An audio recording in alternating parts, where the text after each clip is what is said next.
በስተመጨረሻ የሩታ እናት ዝምታቸውን ሰብረዋል።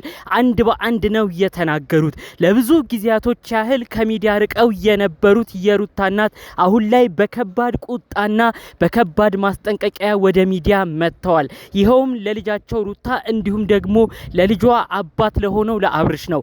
ምን አይነት ነገር ነው የምመለከተው? ትዳር በልመና ሆነ እንዴ? ልጁ አይወስንም፣ እናንተ ደግሞ ጭራሽ አቀበጣችሁት ብለው ነው እንግዲህ ሩታንም ሄርሜላንም የተናገሩት። በተለይ ደግሞ እንግዲህ ልጃቸውን ሩታ ነው ብዙ ነገር ሲያስጠነቅቁ ብዙ ነገር ሲቆጡ እንግዲህ አንድ በአንድ መረጃው የወጣው ማለት ነው። የሩታ እናት እንግዲህ ለወራት ያህል ከሚዲያ ጠፍተው የነበሩት እኔ በትዳር መካከል ጣልቃ አልገባም፣ ሁለቱ እንደፈለጉ ይሁኑ፣ ልጄ ትዳሯን እንዴት እንደምትመልስ አስጠንቅቄ ነግሬያት ነበረ። ሰውን መንከባከብ እንዳለባት፣ ባሏን በአክብሮት መያዝ እንዳለባት አስጠንቅቄ ነበር። ከዛ በኋላ ግን ይቺ ልጅ ጸባዩን አስተካክላ ወደ ትዳሯ መመለስ ስትሞክር አብርሽ ደግሞ ቀበጠ ብለው ነው የተናገሩት። እውነት ነው፣ አብርሽ ቀብጧል። አብርሽ ሁለቱንም ሴት እያፎካከረ ጭራሽ የልብ ልብ እየተሰማው በሁለቱም ላይ መጫወት ነው የጀመረው። ይህን ጉዳይ አስመልክቶ ነው ታዲያ የሩታ እናት በንዴት ሆኖ መልእክት ያስተላለፉት። በቀጣይ እሁድ ደግሞ የሚያደርጉት ነገር እጅግ የሚያስደነግጥ ውሳኔ ነው። አዲስ አበባ ሊመጡና ልጃቸውን ሩታ ሊወስዱ እንደሆነም ዝርዝር መረጃዎቹን ሰምቻለሁ። አንድ በአንድ ያለውን ነገር ነው እማስደምጣችሁ። የት እንዴት ምን አይነት መልእክት እንዳስተላለፉ እሁድ የሚመጡበትን ነገርና ሩታን ደውለው ምን አይነት ማስጠንቀቂያ እንደላኩባት እመኑኝ። በቀጣይ አብርሽ ሲያለቅስ ነው የምትመለከቱት። እባካችሁ 2 ደቂቃ ብቻ ሰጣችሁ እንድትሰሙኝ ነው በማክበር እምጠይቃችሁ። ሰላም ጤና ይስጥልን ውድ የሀገሬ ልጆች፣ በያላችሁበት ሰላማችሁ ይብዛልኝ። አሁንም ድክም ብሏችሁ አሁንስ ጭቅጭቅ ደከመን፣ ጭቅጭቅ አሰለቸን እንደፈለጋችሁ እያላችሁ ስትናገሩ የነበራችሁ ትክክል፣ ጭቅጭቅ አሰልችቷችኋል። ፍቅርንና ሰላምን ማየት ስለምትፈልጉ የእናንተ ሰላም እንደ ምድር አሸዋ እንደ ሰማይ ከዋክብት ይብዛ፣ ለሰው ጥሩ እንደምትመኙ የኔ ወንድማችሁ ምርቃት የሚመቻችሁ እንደተለመደው ቪዲዮ ላይክ አድርጋችሁ ጀምሩ። ለቤት አዲስ የሆናችሁ ሰዎች ሰብስክራይብ አድርጋችሁ የኔን ቤተሰብ እንድትሆኑ በማክበር ጠይቃለሁ። ቀጥታም ይዤ ወደ መጣሁት ዝርዝር መረጃዎቼ አመራለሁ። እንግዲህ ከሰሞኑ ባለው ነገር ብዙዎቻችን ብስጭት ንድድ ብለን ምንድነው ይሄ ነገር መጨረሻው እያልን ነበረ። ጭራሽ ሁለቱም ሴቶች እንግዲህ እንደ ባለመብት እየመጡ እየተከራከሩ ሁለቱ ሊደባደቡ ይደርሳሉ። አብርሽ ጀነን ኮራ ብሎ በቃ ጭራሽ እሱን ተውት፣ እሱ ፊት አትጨቃጨቁ እየተባለ ይለመናል። ምን አይነት ነገር ነው? ኦዲየንስ ራሱ በጣም እየተናደደባችሁ ነው። ይሄን ያህል ልጁ ምን ሆኖ ነው እንደዚህ እናንተ የምትጋደሉበት? ጭራሽ እሱ ፊት አትከራከሩ ምናምን። እናንተን ለመጉዳቱ እናንተን ሁለታችሁንም ፍቅር አስጀምሮ ለመጥፋቱ ምንም አይነት ነገር ሳይወቀስ እናንተ ግን ዛሬም ድረስ አብርሽ ፊት አትከራከሩ ይባላል። ጭራሽ በጣም ያሳፍራል። በጣም ክብራችሁን ዝቅ አድርጋችኋል። ሩታ እናት እንግዲህ ይህንን ከሰሞኑ ያለውን ነገር አንድ ባንድ እየተመለከቱ ነበረ። እኔ ለብዙ ወራቶች ያህል ጠፍቼ የነበረው ልጄ ትዳሯን ካቃናች ብዬ ነበረ። ነገር ግን ልጄ በጣም ነው የተናቀችው ብለው ነው የተናደዱት። እኔ እኮ ልጄ ትህትናን አሳይ፣ ፍቅርሽን መልሺ፣ ትዳርሽን መመለስ ትችያለሽ ብዬ መከርኩ እንጂ ልጄን ሌላ ነገር ውስጥ ገብታ ልጄ ክብሯን ዝቅ አርጋ እንድትዋረድብኝማ አልፈልግም ብለው ነው በከባድ ሁኔታ መልእክት ያስተላለፉት። በቀጣዩ ቅዳሜና እሁድ ልጄ ሩታ አሁንም እልህ ይዟት እሱ ጋር የምትሄድ ከሆነ ወደኔ ወስጄ ቡታጅራ ራሷን ታረጋጋለች፣ እስቲ ካይኑ ትጥፋለት፣ ልጁንም ይዛ ወደኛ ትምጣ፣ ከዛ በኋላ የሚሆነውን ነገር አብረን እናያለን። ልጄማ እየለመነች እንደዚህ አይነት ትዳርና ህይወት አይቀጥልም ብለው ነው የተናገሩት። የሩታ እናት ትክክል ናቸው። ከዚህ ቀደምም ተናግረዋል። ትዳር በልመና አይሆንም፣ ትዳር መተሳሰብን ይፈልጋል፣ ትዳር በጭቅጭቅም አይመራም፣ ፍቅር ያለበት ነው ሁሌም ዘላቂ የሚሆነው ብለው ነው ሲናገሩ የነበረው። እነዚህ ልጆች ግን እያሳዩ ያሉት ሩታም ጭራሽ እየለመነችው ስትሄድ እየጠገበ መጣ። ሄርሜላም በዛ በኩል የኔ ውድ የኔ ምናምን እያለች እሷን ማቀበጠችው። ጭራሽ ሁለቱ ሊጋደሉ ደረሱ። እባካችሁ ይህንን ወሳኝ መልእክት የሩታ እናት ያስተላለፉት ትክክል ነው ብላችሁ አታስቡም? እኔ በቃ በወሳኝ ሰዓት የተናገሩት ብዬ ነው ማስበው። የሩታ እናት ይህንን ባያስተላልፉ ሌላም ነገር ይመጣል። አሁን ሩታ እንግዲህ በቀጣይ ከሱ ጋር እንዳላይሽ፣ ክብርሽንማ ዝቅ አርገሽ ራስሽን አዋርደሽ እኛንም አታዋርጅም ብለው ነው እንግዲህ የሩታ እናት የተናገሩት።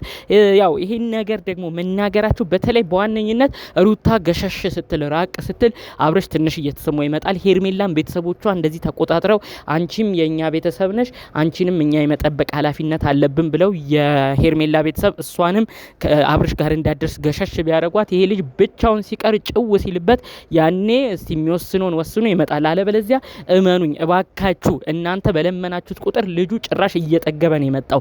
አንድ በአንድ ነው ቪዲዮቹን እያየን የምንገኘው።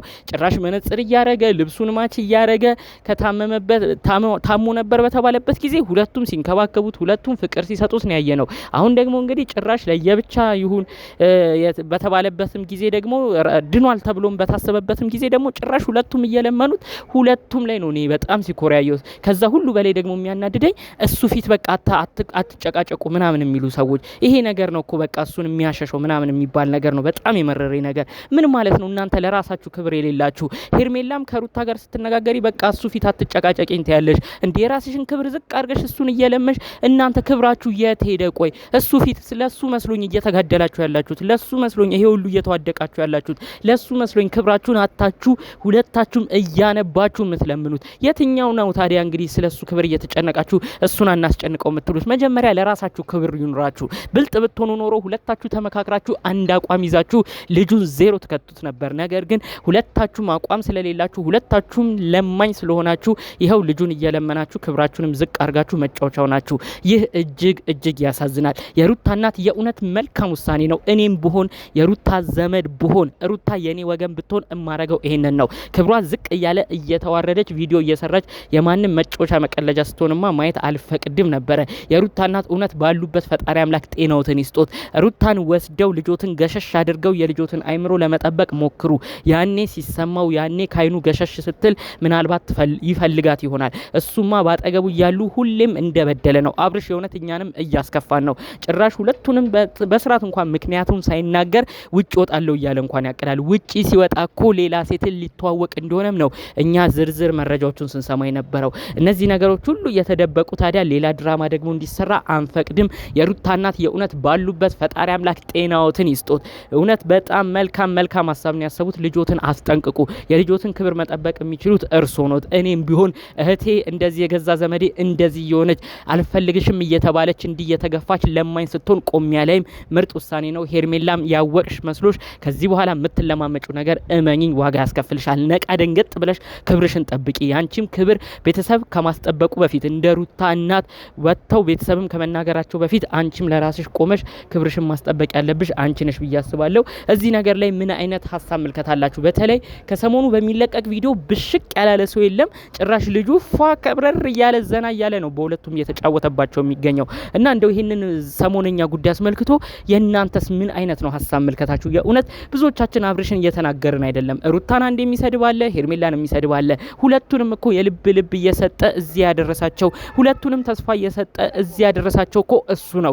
መወቀስም ያለበት እሱ ነው። ውሳኔ መጠበቅ ያለበት ከሱ ነው። ስለዚህ እባካችሁ ይህንን ነገሮች እናንተም ዙሪያውን በደንብ በማጥናት የትኛውን ሰው ትወቅሳላችሁ? ሄርሜላና ሩታን የምትወቅሱ ሰዎች እባካችሁ አሁን ላይ ሰከን ልንል ይገባል ብዬ አስባለሁ። ዋናው የነገሩ ጠንሳሽ አብርሽ ነው መቀጣት መገሰጽ ያለበት። ዋናው የብዙ ችግሮች ሁሉ አምጪ ሴቶች ሁሉ አጋዳይ የሆነው እሱ ነው። ፊት ባይሰጣቸው ባያናንቃቸው ዛሬም ድረስ እየመጡ ጎን ለጎን እየተያዩ አትንኪኝ አይባባሉም ነበር። ዛሬም ግን እሱ ያመጣው መናናቅ ለሚስቶቹ የሚያሳየው አይነት ክብር ነው እንግዲህ እንደዚህ ሁሉ ነገር ያደረሰው። ስለዚህ እናንተም እነዚህ ነገሮች በደንብ አመዛዝናችሁ ምን አይነት ነገርን ተመለከታችሁ እባካችሁ በኮሜንት ብታሳውቁኝ ደስ ይለኛል። በሌሎች አዳዲስ መረጃዎቻችን ብቅ እስክንል ለዛሬ ዘን የመጣነው መረጃ ይሄን ይመስል ነበር። ሰላሙን ሁሉ ተመኘሁላችሁ። ሰላም